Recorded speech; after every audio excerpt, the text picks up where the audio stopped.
Hi, it's Josh. This episode, if you haven't guessed by the title, is a parody of Dr. Seuss's How the Grinch Stole Christmas, performed by the inimitable Lee Daniel. It was released to our patrons early this month as part of our Patreon-exclusive joke series, but I thought you all might enjoy it as well. So, Merry Christmas, Happy Holidays, and I will see you next year.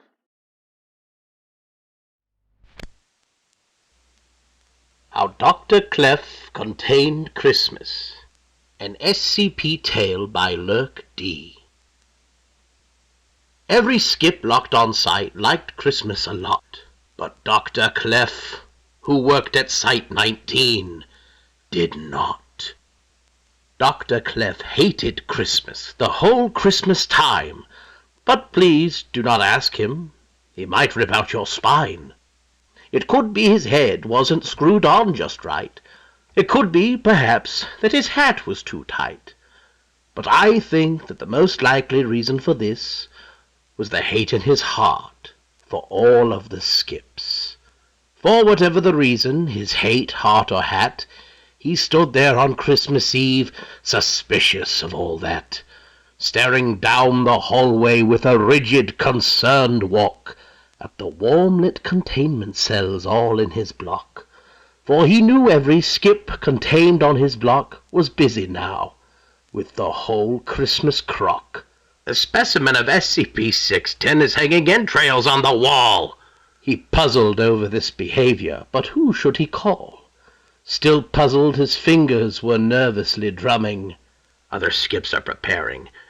Is there a Christmas breach coming? Then he growled, all alone in the observation room. I must learn how to stop this Christmas breach soon. For tomorrow, he knew, all the skips down the block would wake bright and early, might break all their locks, and then, oh, the noise, noise! That's one thing he hated, the noise. Then the skips, young and old, might break out and feast. And they'd feast, and they'd feast, and they'd feast.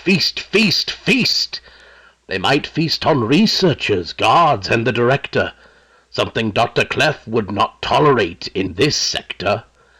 And then they might do something he hated, he did. Every skip down in 19, Keter and Euclid, might break out altogether, with SCP-513 ringing. They'd run hand in hand, and the skips would start killing.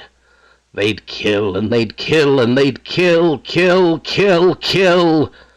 And the more Dr. Clef thought of this whole skip Christmas evil, the more Dr. Clef thought, I must stop this upheaval. We can't afford a K-class scenario now. I must stop this Christmas breach from coming. But how? Then he got an idea. A sexy idea. Dr. Clef got a wonderful, sexy idea. I know just what to do. Dr. Clef smiled in his room, and he requisitioned a D-class jumpsuit and broom, and he chuckled and clucked. What a great fucking sham! With this get-up and broom, it'll look like testing as planned. All I need is a helper. Dr. Clef looked around, but since helpers were scarce, there were none to be found. Did that stop the old doctor? No. Dr. Clef simply said, if I can't find a helper, I'll call a favor instead. So he called his friend Dmitri and evacuated the base. Then he armed the site's nuclear device, just in case. Then he took guns and amnestics from the site's armory vault, gave some to Dmitri, and said, blow the site if I'm caught. The nuke's down the hall. That's plan B if I'm dead. Bah, said Dmitri, and followed where it led. And Dr. Clef gave a sigh and headed on down toward the cell block where skips lay a snooze all around. All their cells were dark, eerily quiet was the air. Skips were all dreaming horrific dreams without care, when he came to the first little cell on the square. This is stop number 1. The old mirthless stock hissed, and he climbed through the vent, amnestic syringe in his fist. Then he slid down the air ducts. He was actually quite deft. If the old Grinch could do it, then so could the Clef. He got stuck only once for a moment or two. Then he slithered out of the ventilation chute, where peculiar stockings all hung in a row. "This contraband," he grinned, "is the first thing to go."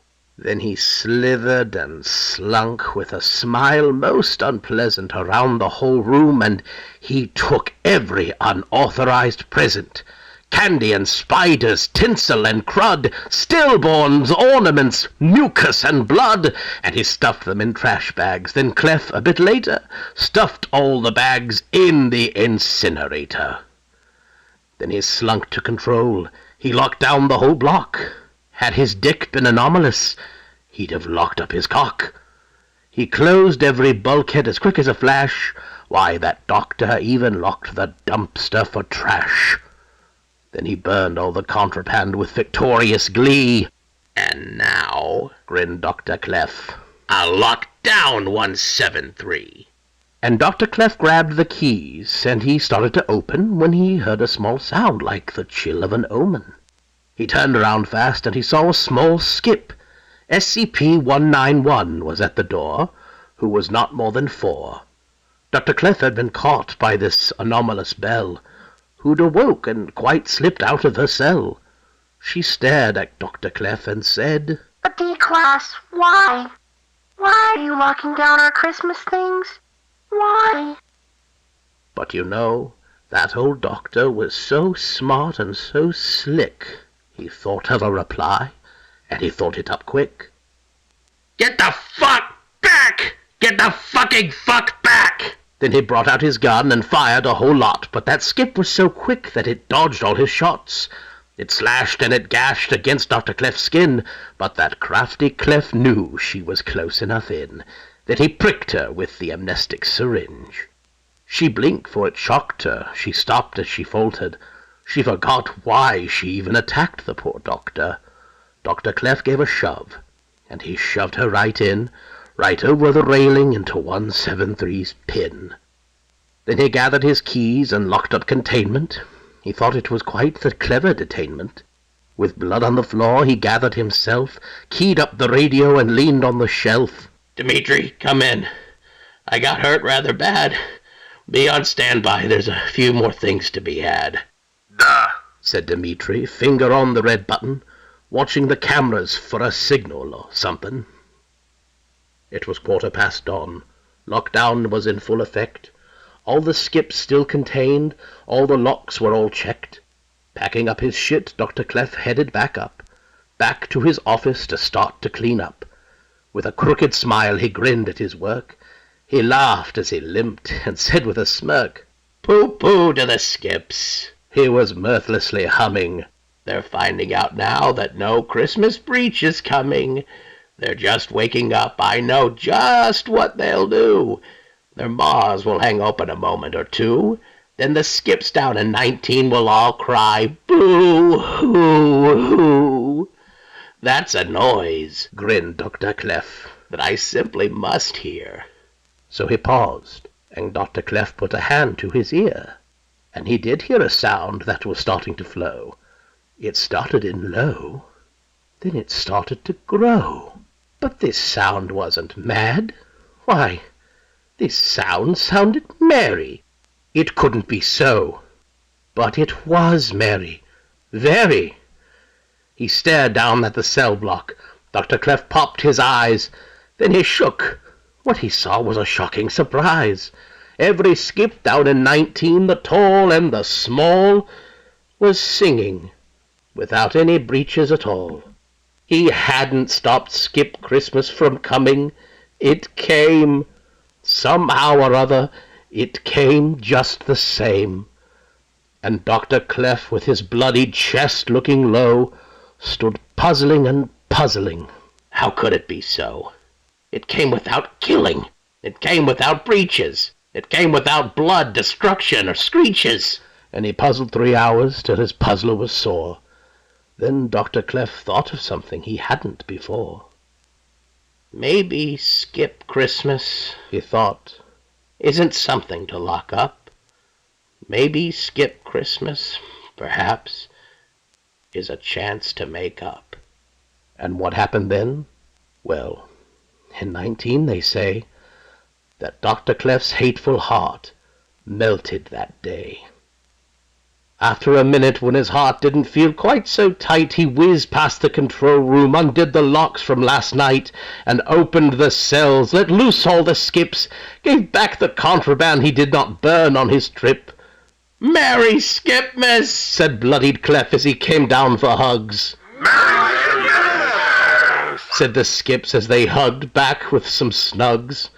With tentacles, claws, hands, and Redacted. all grudges on Christmas were simply retracted. "Wait!" cried Clef as he shook the hand of a spook. "I should call my friend before he blows up the—" Then they all died. The end. Merry Christmas!